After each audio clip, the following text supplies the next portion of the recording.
Hey everybody, welcome along to episode 116 of Percussion Discussion. As always, I'm going to ask you to please check out our social media. You can find us on Facebook and Instagram, and of course, our world famous YouTube channel where you can find all of our conversations, past and present. Of course, these have the video to go with them, so you can watch as well as listen. Please subscribe if you can. It only takes a second, and of course, it'll mean you don't miss any of the conversations that we have coming your way. So that would be really cool. Thanks. If you'd rather listen on the go, then of course all of our conversations are available in podcast form. These are free to download from all of your favorite podcast providers. So if that's your thing, then you know what to do. Please rate and review if you can find the time. This really helps other like-minded drummers find us and hopefully like us as much as you do. I hope you like us anyway. On to today's guest, a drummer who caught my eye, or caught my ear, I should say, um, probably around 2013 when I first heard the band, the Graveltones. A guy with an incredible touch and feel, a bit of it. He really has his own thing going on. Um, he was recently at the last UK drum show playing there, and played an amazing set. Um, just a wonderful drummer, a really sort of organic feel to his playing.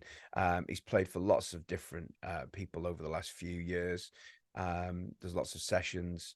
So it gives me great pleasure to welcome the wonderful Mr. Mikey Sorbello. Here we go. Mikey, thanks for doing this, mate. It's very kind of you. Mate, it's been an absolute pleasure. Thanks for having me on, mate. Oh, it's pleasure's all mine, and thanks for giving up your bank holiday Monday afternoon to do it as well. It's a scorching day. Well, it is here. I don't know where. Are you down south somewhere? I'm guessing. Yeah, I'm just in North London, so. And it looks sunny out of that beautiful window there. I can Oh see. yeah, that's my phallic lead light. Yeah, it's quite interesting that one. Yeah. Uh, it is beautiful out there. Yeah, so definitely already been in the garden today and just soaked up a bit of sun Oh, that's good. and a bit of coffee, which I phew, I know coffee. you're a fan of coffee. I've read this somewhere else. Now I'm a non-believer. I'm afraid I don't do coffee, but You're a I tea don't, guy. no, I'm not a hot drink guy. Full stop. I'm one of the Amazing. I'm one of the strange ones. I just can't, but I know it's a whole culture and it's on its own, the coffee thing, isn't it? Yeah, it is. It is. It's something. Okay, that's good. Oh, maybe I can convince you by the end of today. Maybe. You're gonna have to be No, good. You're gonna have to do a good job, I tell you. I mean, like, if you don't need it, then I'm hats off to you because like I need it sadly, but It's like yeah. like medication, is it? Oh, it's like when I open my eyes in the morning, I'm like, oh yeah, good cup of coffee is on its way, and it like that to me just like gets me going. Yeah. So, do you get kind of as geeky with coffee as you do with drums and things? Is it on a par with it? It was for a time, Was it? When I first moved to London and I was just, chasing gigs and I was a bit green and yeah, I got into coffee. I was into roasting and just working in roasteries and I loved it to be honest. And there was a point where I was just like, oh, it kind of was getting in the way of drumming even, you know. So I'm at that point now where I've kind of let coffee go as one. I would just want to enjoy the drink because I love it, and not let too much of the industry get in the way, Yeah, you know? yeah. Oh, well, it's still, hey, you can still enjoy it, and as you say, it sets you up for the day. So what's happening at the moment? Are you keeping busy? This has been the busiest year, like, music-wise, for a very long time for me. With, Brilliant. so yeah, now, at the end of last year, I started, looking after live music in a venue in London, Okay. a new startup, which is called Stereo, which is a 600 capacity, bar, restaurant, live music venue. So that's been a different experience, all in all. Just, day-to-day running of, like, a music venue So and keeping every. do you do everything from booking bands to everything? Yeah, booking the bands, creating the bands, so a part of the the idea of the venue is that instead of just having regular cover bands or Hmm. whatever music come through, that we kind of curate and tailor the bands a little bit more to suit nightlife in that venue. Oh, okay. Oh, that sounds Yeah, good. it's been great. It's been interesting, you know. Like I kind of avoided playing covers my whole life, Mm, um, but this is a different type of venue. It's a different type of cover. It's not that there's like a no superstition rule or a brown eyed girl, all those tunes that we were just like, oh, that song's been played. See, you're not going to hear "Sweet Caroline" in there then. No. You won't hear, yeah, but you will hear all the songs that you're like, oh, I don't normally hear a live band do that. So That's great. I mean, I love stuff like that. I mean, give me a couple of tunes that you might hear in there then ordinarily, you know, well, ordinarily oh, maybe isn't the right word to use, but, you know. so instead of doing a superstition, for example, from Stevie Wonder, we'll do like Creepin' or Knocks Me Off My Feet, Oh, which are just yeah. absolute beautiful songs and like they're just never really heard. Mm, But musically, it just like I love. Don't get me wrong, I love Superstition. That drum groove is just unbelievable, and and uh, and the reason for not having that tune available in the venue is not because of any loathsome feelings towards the song. It's more towards the love of the song, but yeah. also geared towards challenging people to you know create more of a playlist within Mm. their what they're offering to play in front of people. I mean, there's so much repertoire there from just from Stevie Wonder alone. There's so much to, you know, it's endless, isn't it? It's Uh, endless, yeah, yeah. But people play like the three or four, Master Blaster, Superstition, and Signed, sealed, delivered, or Nine whatever. Seal. Yeah, yeah, Yeah, yeah. yeah. And is it a club that do you get more musicians there than anybody else, or is it just a general, everybody rolls up, non-musicians alike? Oh yeah, it's everybody, Yeah. anybody who likes a good cocktail. Ah, cool. Um, it's more geared towards just really really good drinks and providing entertainment, I Yeah. guess. Yeah. Oh, excellent stuff. And Yeah, and playing wise, are you doing a lot at the moment? yeah, yeah. So uh, yeah, this month I've had a lot of. I've got quite a good relationship with a lot of Nashville and American artists that come over, and this month's been quite busy. Um, I played with a guy called Rich Ruth and Spencer Cullum at the beginning of the month, which was musically phenomenal. Rich Ruth is like psychedelic folk, experimental free jazz. Uh-huh. So it was just like musically, it was just like an absolute blast to play because it was just kind of wholesome and kind of filled up the tank of musicality, you know. So do you Um, do you get like a free rein in that, or is this live now, or is this a recording? um, of that music. So he he's on Third Man. Do you know Jack White's label, Third Man Records? Yes, I do, yes. Yeah, so he's on Third Man Records, and everything he's released through them is a live performance. Okay, So right. recorded somewhere in the states, and then they'll just compilate it down to be a record, which I think is so cool. Um, but for that set, my charts. I remember one of my charts was literally 5 words with a crescendo that just said "dread" at the end, and so there's a lot of freedom in there, but there was still structure. It was Yeah. so good. Um, did that, and then I performed. Did Royal Albert Hall last Monday. Yeah, I saw that on your social media. That looked something. Have you done that many times before? Oh, so many. No, never. It was my first time. How did you find it?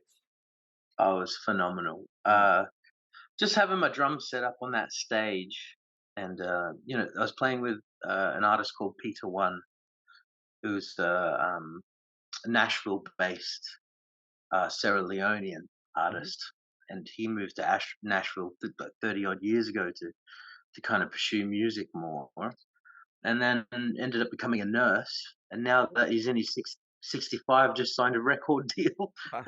What a and just released. story. I know it's quite amazing. He's a beautiful, beautiful character, and his music is very, very beautiful.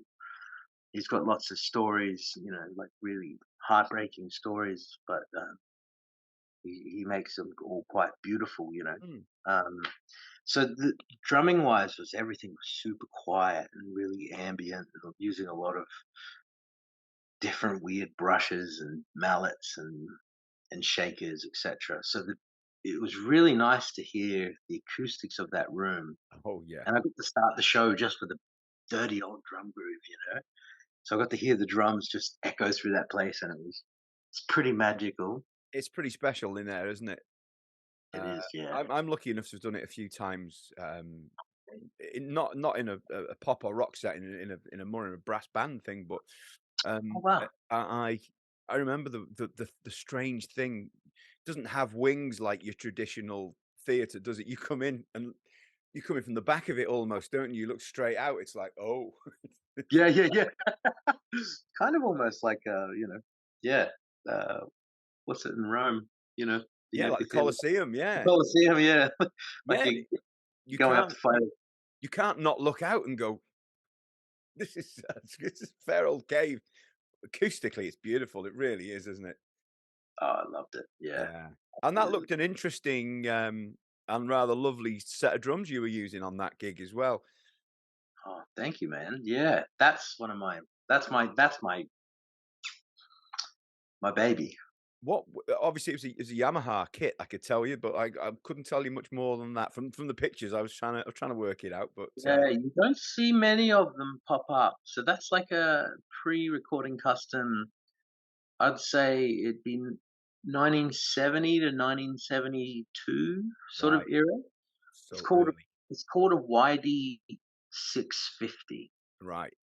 and it's in gold mirror. So it's a gold set of drums. And when I saw it, I was just like, gold. What, you can't beat gold. It's number one. And to be honest, for a lot of people, they might be a bit hideous. I don't know. I think it's quite a funny look to see a shiny set of gold drums, but these drums just sound like nothing else I've ever heard. Yeah. They're just so creamy. They can do everything. I've recorded, within 1 week, I've done a folk record on them. I've done a metal track and a hip hop track, all on that set of drums. That's pretty versatile. They just sound good, Yeah. and good is good. So it's just Absolutely. So yeah. would these be birch then from that era? They probably maybe not, I Yeah, don't know. it might be mahogany birch or Yeah, poplar yeah, birch. I don't really know. yeah, I just know that they've got the funk. yeah, sure. They stink. They smell horribly great, and they just yeah. Well, I have to say I'm a fan of that kind of color because if you think of the era, um, oh gosh, Heyman drums had the gold ingot color, which was That's beautiful. right. Simon Kirk used to use, as many others did as well. And then I know Premier had like is it like a golden sun finish, bit of a Oh rip yeah, on it. yeah, But so that was the kind of thing of that era, wasn't it? yeah, wasn't it? Yeah, And I think had you played it in the mid to the late 80s into 90s, people would have been going, "Oh my god, look at this! What's this?" But now yeah. it's cool again, I'm all for it.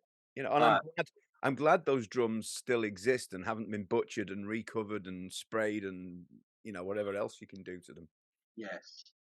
This it breaks my heart. When you find a set of old Haymans or a set of old drums and they've just got these big old pearl mounts on it. Oh dear me. It happens so often.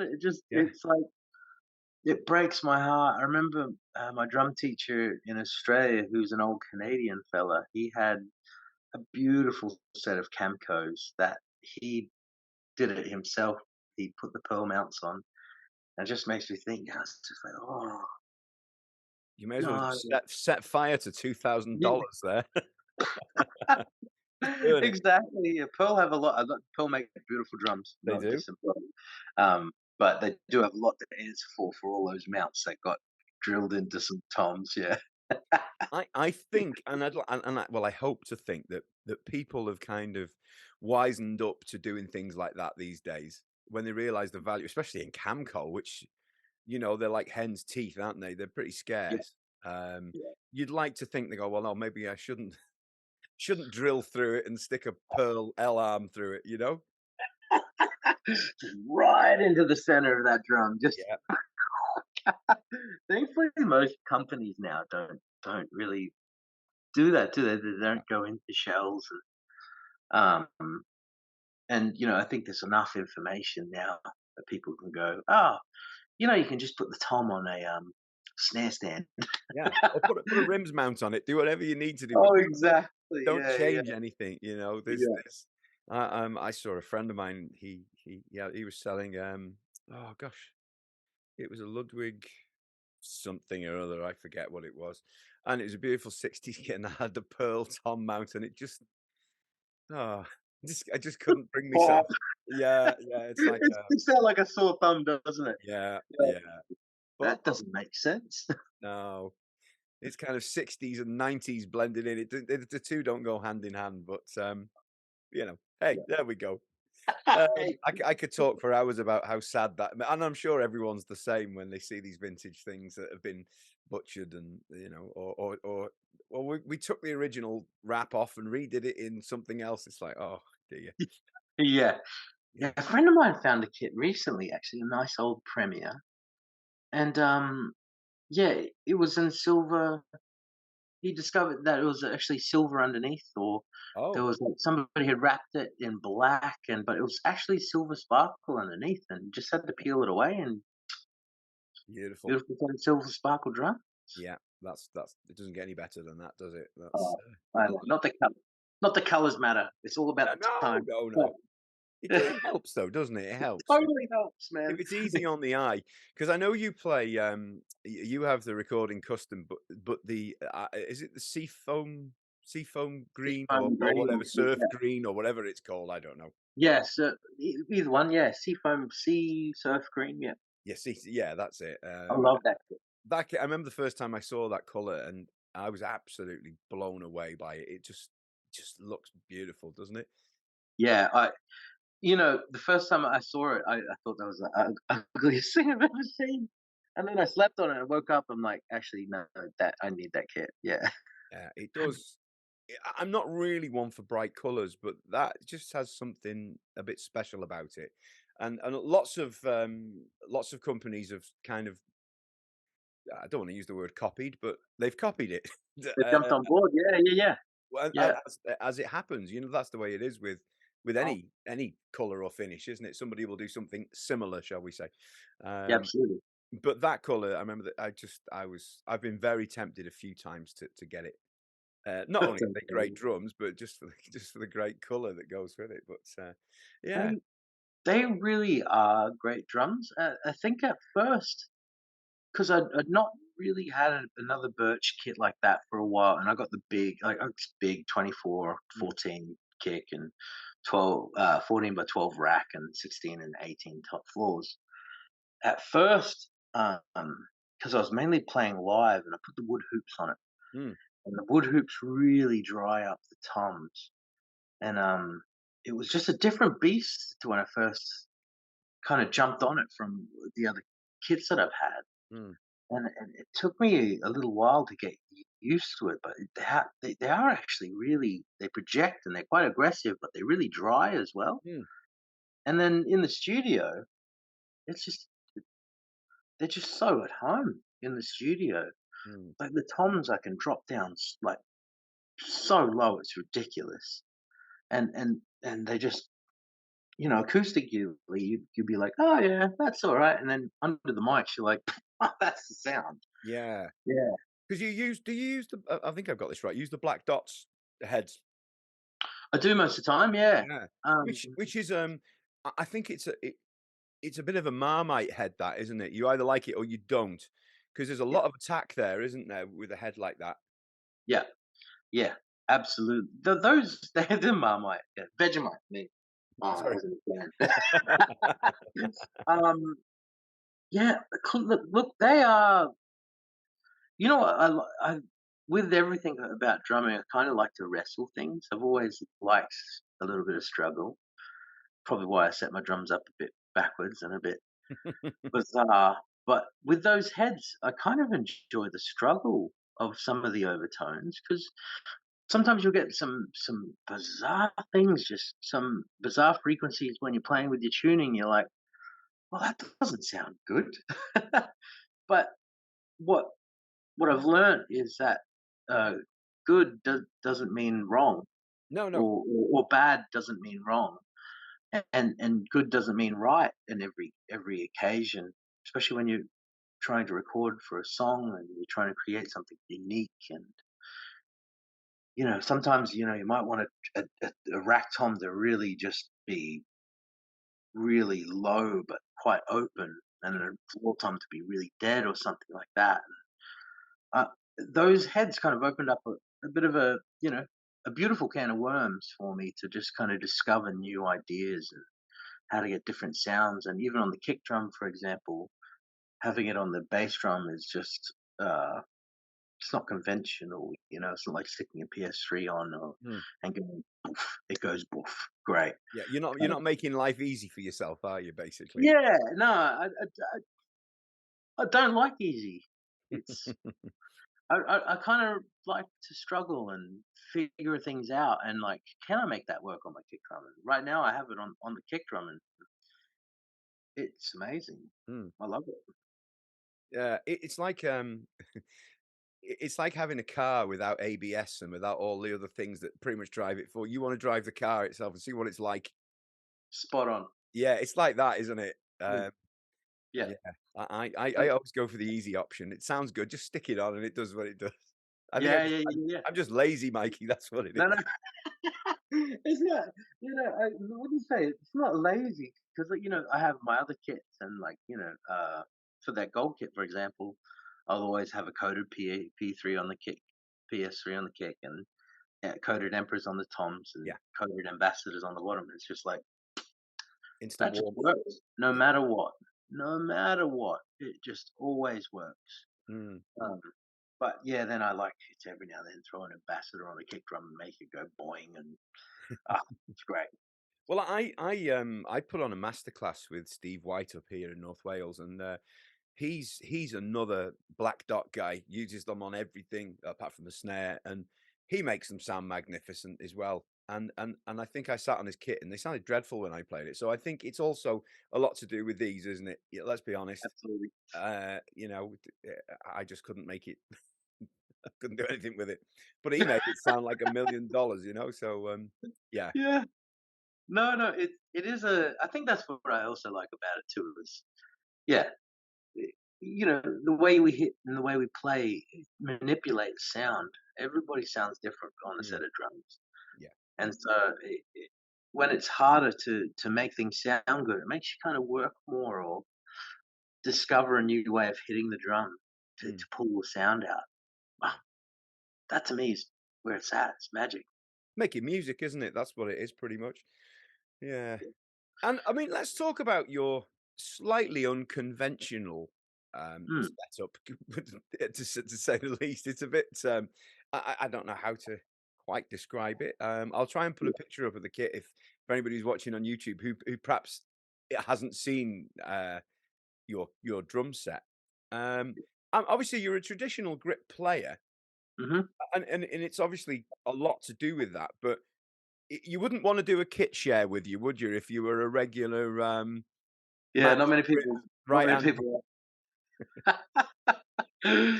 Yeah, no, no, kit sharing is always a bit of a funny one. Uh, but look, I'm so easy with all that stuff. But for me, I always had my snare on that tilt ever since Yeah. I started playing traditional. And then I had for a long time. I had two rack toms, which I'd always play flat, and that was always okay. But I always found that it's quite weird hitting a drum when it's on that angle and then going up to a different flat, like whether it was flat or slightly towards Hmm. me. I kind of just avoided it most of the time because I just found it quite weird Yeah. until, yeah. Then I was just like, no, let's try everything like that. And the same angle that my stick kind of falls, and it just felt good. You know. 'Cause, and it looks cool as well, let's be honest. It looks Oh and yeah. and isn't it nice when you can look at a drum kit and, regardless of what's on the bass drum head, you go, "Oh, that's such and such's kit," and I can look at your drums, and I know instantly whose they are. Oh, amazing. And Yeah. it's not because it's a huge kit, because it's not. It's usually a, what, 4 or 5-piece Four kit at the piece. most. Yeah. Usually a 4 piece. Yeah. Yeah. So isn't that nice that you can you can spot it straight away? Yeah. It's got its own little identity. My drums. Yeah. Absolutely. Yeah. Let's be honest, you make it sound amazing anyway. I was watching the footage from oh gosh, it would have been the last UK drum show, which Oh yeah. when would that have been? 20 it was last That year, wasn't it? was last year. Last April, wow. Last April. Yeah. So just over a year. Whoa. Yeah. Yeah. Where did that That's go? gone quick. That's So, gone real quick. what are your thoughts on doing, drum shows and things? Is something you look forward to, or is it a feeling of dread?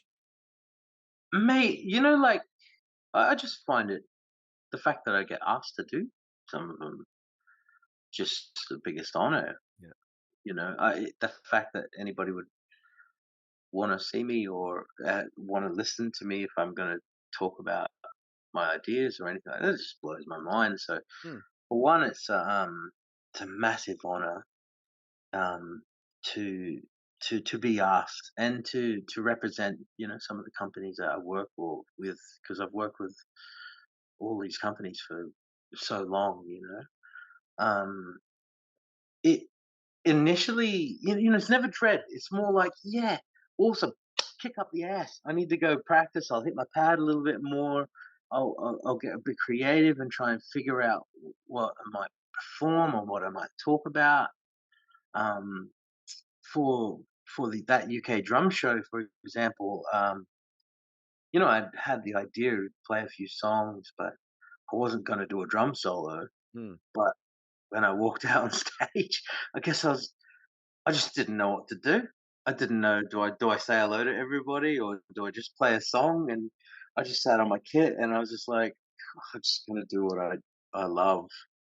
And I did a 5 or 6 minute drum solo to start it off. Um, Was just that out of not that nerves. wasn't planned then, that solo at all? Oh, not at all. Nah, Wow. that was just yeah. I just read a book before that because I think I don't know whether it was pre-COVID or like leading up to or and coming out of COVID. I think my confidence was very knocked about.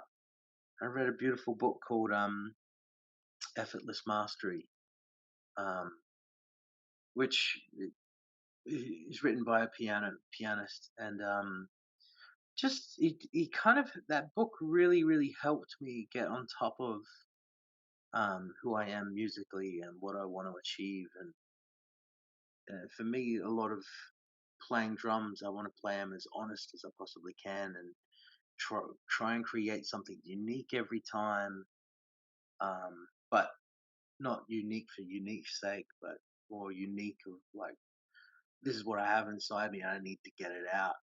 And that I recommend everybody to listen to that book.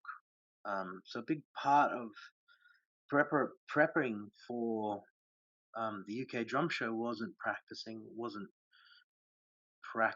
rudiments. It wasn't even playing along to the songs that I was going to perform. I literally broke down my practice into 5 minute stints of just um, one tap at a time on my rebound, Wow. and I'd practice that about that slow, probably slower, just and kind of in a meditativity state, just feel the every stroke of the stick, which he talks about in the book, but um, more from a pianist point of view, and I just kind of translated that to the drums, and 5 minutes of. So he talks about it just being one key hit Hmm. on the piano, but the idea is that you lift your finger and you drop it. You lift your finger and you drop it, and you let the finger make a tone on the piano. Um, and you focus on each finger. And so I was just doing that with the sticks in my hand, and it kind of entered a really beautiful, like, meditative practice where it just I'm just focusing on each stroke and how the stick's falling and how it feels in each finger, because you don't really stop and think about what each finger's feeling on each stroke. And spend a minute just meditating on each finger and what it's doing and its role on each thing. It's so nerdy, but I just didn't want to go and practice a million new chops or get any ideas that I was going to have to force out. So I just did this with each hand, 5 minutes a day for like good 6 weeks leading up to it. I was just doing my regular gigs and performing, um, but kind of wanted to be in a really hungry state for when I did Hmm. that performance, because it's such a special thing for me to be, you know, asked to play. So I wanted it to make it, an event for myself as well. Like, okay, now I just get to play. You know, I've done my mental practice. I have a clear head, because for me getting your head get will my head will get in my way if I'm conscious about who I'm performing with, or like, oh, that guy's a monster. Oh my god, what's he going to think of me, and etc. etc. So I just had to get rid of all of that and get the tools under my belt in order to clear my head of all that stuff. Hmm. If that Wow. makes sense. It does. And is that a thing? Obviously, I've never performed at a drum event, and I never will. I can guarantee it. Oh, you never say never. In this occasion, I'm going to say never. But anyway, I wouldn't do it anyway. But even if I Yeah. had the ability, I don't think. But do you? Is that in your thought? Oh, this guy's great. This woman is an amazing player. I mean, it's not. It's not a competition, is it? Um, you all do your own gigs because you play in that way. Mhm. Dave Weckl is the whole chop fest constantly because that's what he does and that's the bands he's in. But I always think it's horses for courses, Yeah. and it's nice to see people playing in different ways. So is that a genuine thing? Or they're gonna what will they think of me? And is that a Um, for drummers, I don't. Not so much drummers. Like, yeah I'm happy with my brethren. All my best friends are drummers. So, and yeah we're all very different. And it's not so much that it'd be like if I'm performing with amazing keyboard player or guitarist, or that I find that a bit more or a singer. There's a singer I performed with recently, and it's only been four or five gigs in where I'm like, I feel I can relax now because she's so good. She makes me just so nervous. Um, but it's a good thing. It's a good kick up the butt. To yeah sure. Well, focus on different things. you you do have your own thing going on, your own voice, and it's a voice I like listening to. I'll be honest. It's Oh, you know I, pleasure, man. I've Thank you. listened to. I remember the first Graveltones album coming out, and I was like, yeah, I like this a lot. This is really good. And Yeah, I was going to talk about the Graveltones. Is yeah, it still a thing, or is because obviously you've not done something for a while, recording wise. Well, not that I've seen. Um, yeah. so is it an ongoing thing, or will it be? Look, I don't know. At this point, I don't know. Mm, It's never like we broke up. sure. There was just a lot of circumstances around moving on. Mm, Really, um, me and Jimmy are still best friends. We sure. still chat all the time. We both had kid. I had my second kid same time he had his first. So Yeah. he's in Sweden now. So he's doing life out there at the moment. Yeah. Um, I It will be interesting to see if it does, and if it Yeah. does, I don't think it will be the same gravel tones you knew. I think it'll be a little bit different. Oh, well, But different's good. different is always great. Yeah. Yeah. I mean, that was it was an interesting, an interesting sound because for anybody who perhaps isn't familiar with the gravel tone, it's kind of very heavy blues, rock and roll.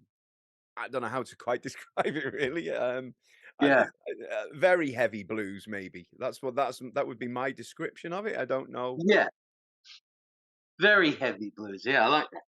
Yeah. Yeah. Very in capitals. Yeah. Very heavy blues. But Um, lots to listen to as well, considering, there was just the 2 of you, there's guitar, vocal, and yourself, yeah. and yeah, so that must have been a good time for you though, right?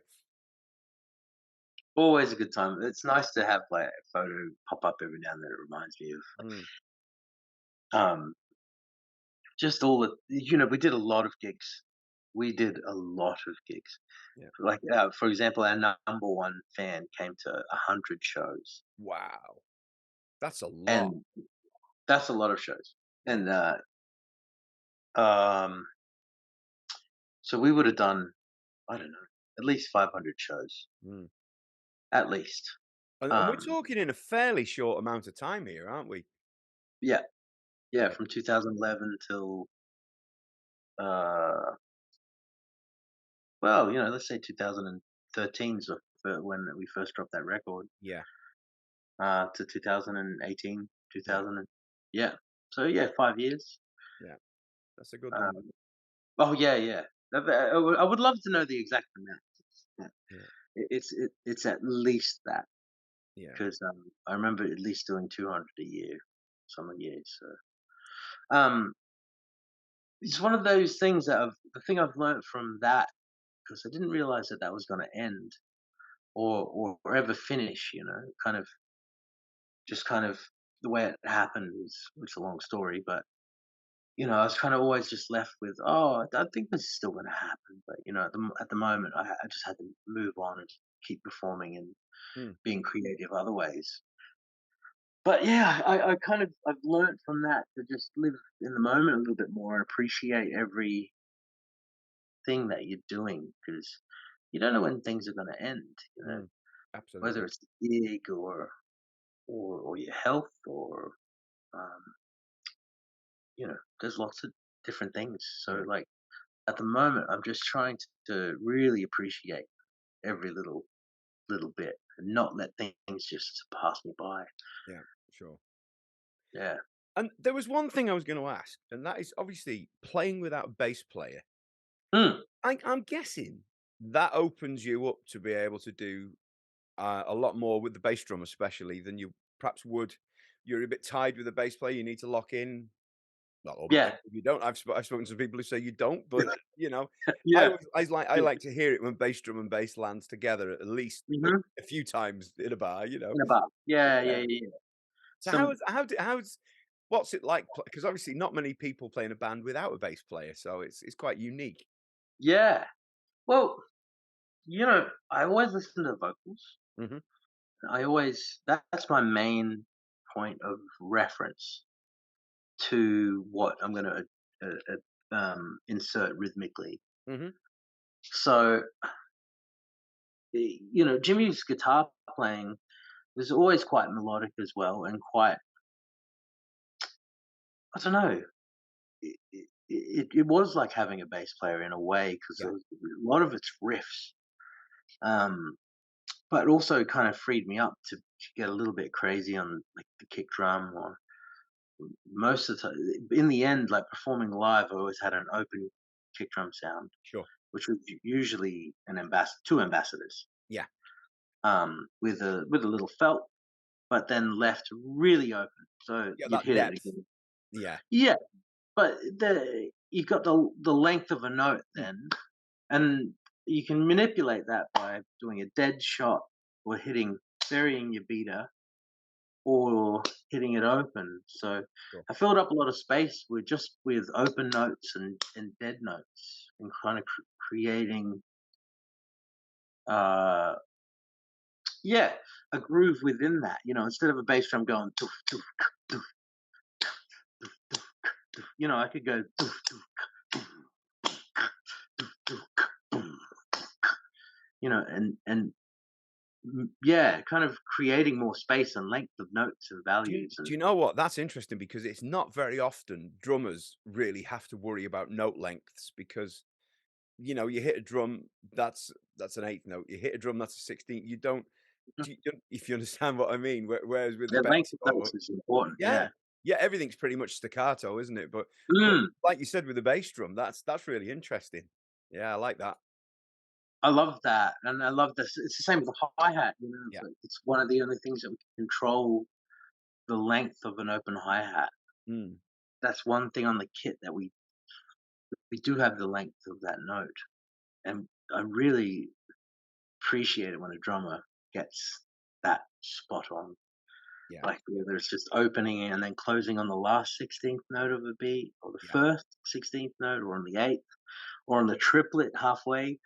You can it just if you're thinking about that stuff, it, I think it's what makes the difference between good and great It can be drumming. magical, can't it, when you just get it yeah, Yeah, just, but it's just yeah, spot on. yeah, absolutely.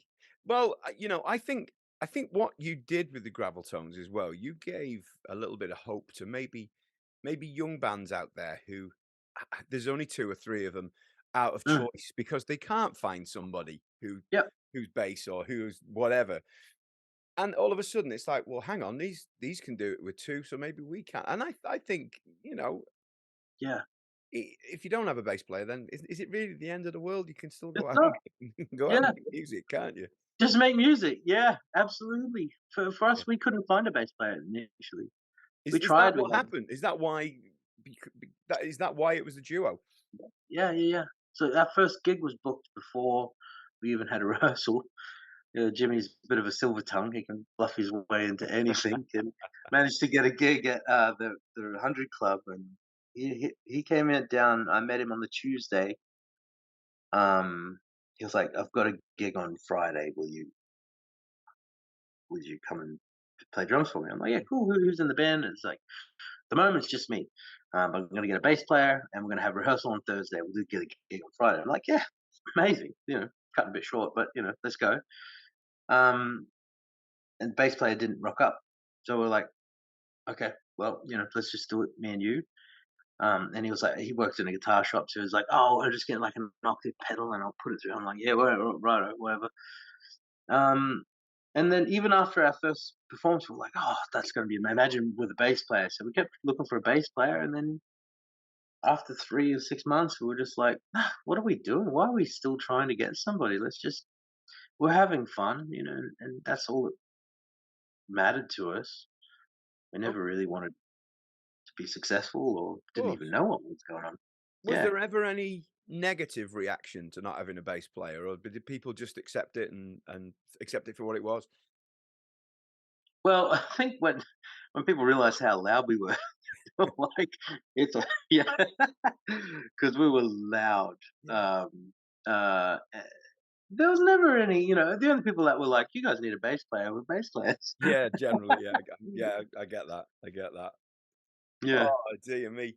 And I was looking on your website, I think it was a couple of weeks ago. You're into the vintage recording gear, aren't you, as far as microphones go? You've got a lovely collection of microphones and, Yeah. preamps and what have you there. So is that something you do quite a lot of remote recording? Yes. Yeah. So not some. Yeah. So about 2 and a bit years ago, it's the beginning, just during lockdown, actually. Mhm.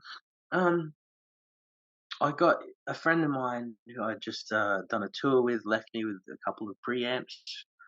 Um, and I was like, "Oh, well, these are actually really nice preamps." And he was like, "Look, just keep them. I want you to get into recording. If I ever need some drums recorded, can you do them for me?" I'm like, "Yeah, great."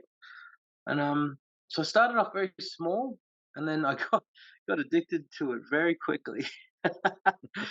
It's about that time I stopped drinking booze, Yeah. and I ended up having just spare money, and I just used my spare money to buy old microphones and kind of learn more about recording myself. Mm. um, because I love recording. I love recording drums. I love the creative process of making something. unique, and then recording like a for the bright sound for each song, etc., etc. I kind of just ran a mile with it, and I love it. It's like, yeah, I have a beautiful little space in Manor House in North Yeah. London. Would you rather be in a studio with a producer doing it, or would you rather take the time and put your own love into it in your own space? What would you prefer? That's a really good question. Um, I love working with producers Hmm. because I love being produced as well, Mm, especially by somebody that doesn't know your instrument. I think that's um, that's interesting. Yeah, I like. yeah, And I totally get why. Yeah.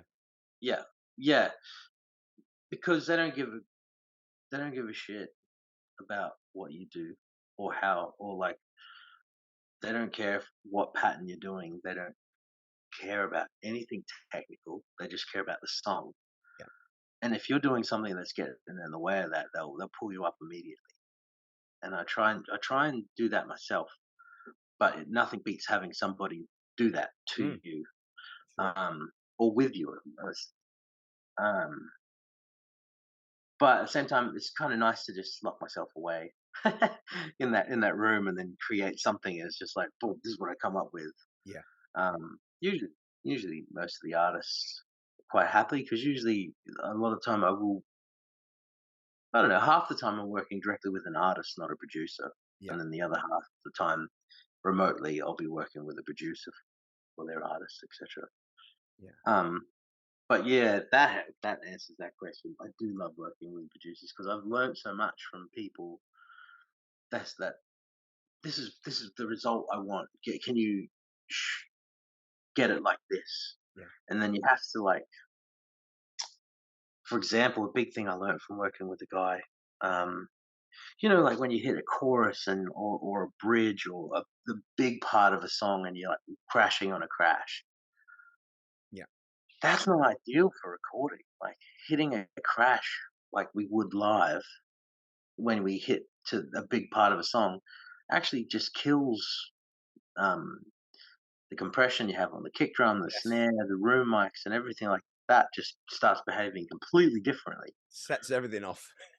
It sets everything off. Yeah. Yeah. And so like one thing I learned from a guy is just like, can you do it? Because they didn't want to track the crash separately. They wanted it to be live. So he's like, could you figure out a way to crash that cymbal, but never let it open up it fully?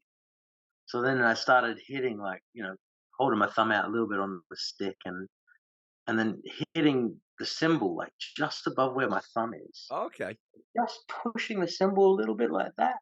But not like dead on, but just like swiping it. Just nowhere near the tip. So like the stick's never getting any sort of like fast velocity on the cymbal, but just kind of these little slow taps down the bottom of the stick, and it just kind of was like it just worked perfectly. It was like And I could I bet it sounded huge as well.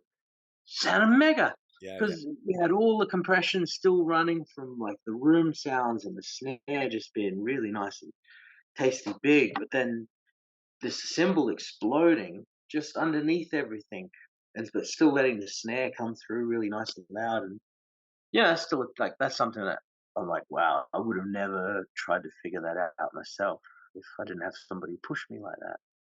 And there you go. It goes straight in the memory bank then, doesn't it, for the In next the back, time?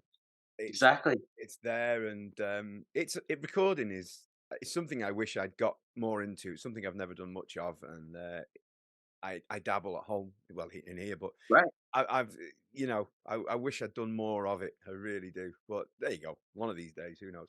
Um, It's just bit by bit. I've just yeah. been. I guess I was quite fortunate because. Oh, sorry. I guess. Hello again. I started. I had my band where we did a lot of recording, and then people would ask me to, even though I probably wasn't the right guy, to come and record for them, and I got to spend a fair amount of time in studios, and Mm, it is just a matter of just doing. It's just a doing thing. sure, sure. Yeah. And look, we're almost at the end, but I have to mention Freddie G. Oh yeah, You've done this. Well, I think you've done it a couple of times, maybe more. I don't know.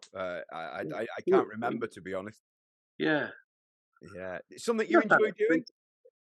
Pardon? Something you enjoy doing. Oh, mate, working with all of those guys, uh,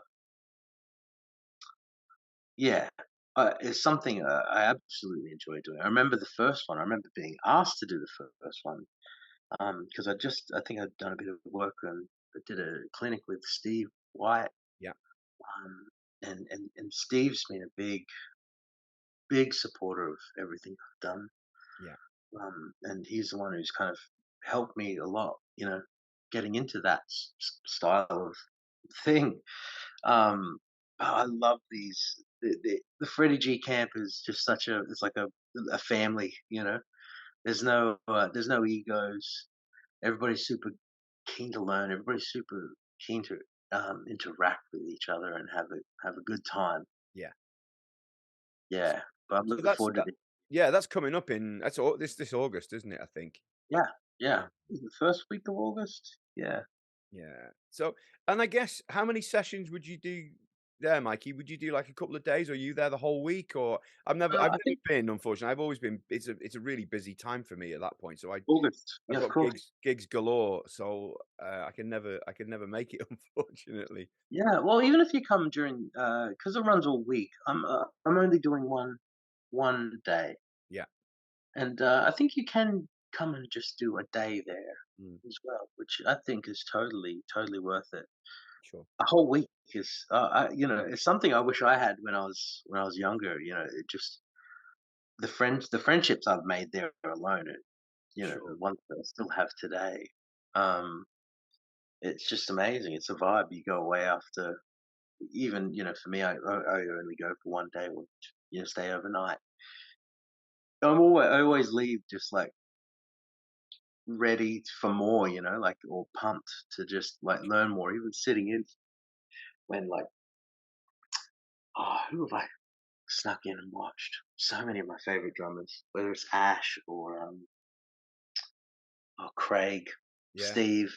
Just pop in and just see what are they talking about, because it's getting inside the mind of all these people. sure. That's the best thing about having such a full on experience of doing Mm, a whole day yeah, is you really get to get inside how people are thinking, yeah. and stealing all their ideas, really. Well, of course, borrowing. Borrowing, yeah. Borrowing. No, yeah, But yeah. but for something like this, is it always a challenge to and I'm guessing there's lots of repeat custom there. They'll get some of the same people back every year. It becomes almost like a holiday for them, I'm assuming, a working holiday. Well, kind of working. Um, do you have to come up with something different every time? And is that a challenge to come up with? I don't know how long the sessions are, maybe an hour and a half, a couple of hours, I don't know. But Yeah. is it tricky to do? Yeah. Well, I'm a pretty loosey goosey kind of guy. Yeah, So when it comes to preparing things, I'm very different to some of the other teachers. I know some teachers will have like a 10-minute by 10-minute idea of what's going to happen on a lesson. yeah, Um, but I kind of like to feel things out a lot more. I'll definitely have a theme that I want to get across, and an ultimate idea that I want people to walk away with to make them better drummers. sure. But at the same time, I've had some of the lessons there where I just talked about how we work muscularly, Hmm. because a lot of drummers don't understand.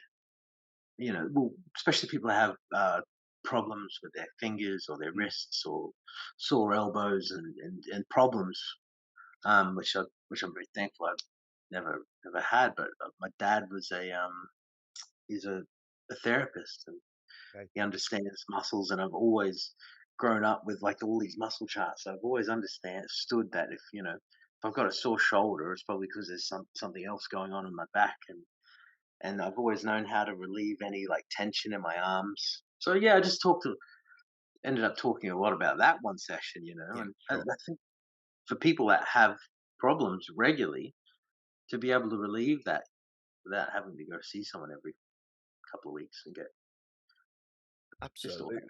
Yeah. So you're saving the money as well. Exactly, that's the idea. Yeah, yeah, just Yeah. become suspicion and I think just a little bit more aware of their movements Yeah. because such a we all play a different set of drums. Sure. Whether even if it's just rack tom, floor tom, snare, two cymbals. Yeah. Uh, but we all going to move differently to do, or achieve what's in our head. So Yeah. 100%. Absolutely. yeah, Well, this year, yeah. I'm sure it'll be a great session anyway. Whatever you come up with, I'm sure it'll be magnificent. Oh, it's going to be a good one this year. Yeah, yeah. I'm really excited. Well, look, Mikey, thanks so much for giving up your bank holiday afternoon. It No looks like the worries, sun's mate. still shining out there from that It beautiful is, weather. mate. Yeah. So All right. get back out, enjoy it, and hopefully we'll be able to catch up soon. So thanks Mate, again, mate. It's really absolutely. appreciated. Thank you. Thank you, Maddie. Thank you, mate. Cheers, mate. Bye.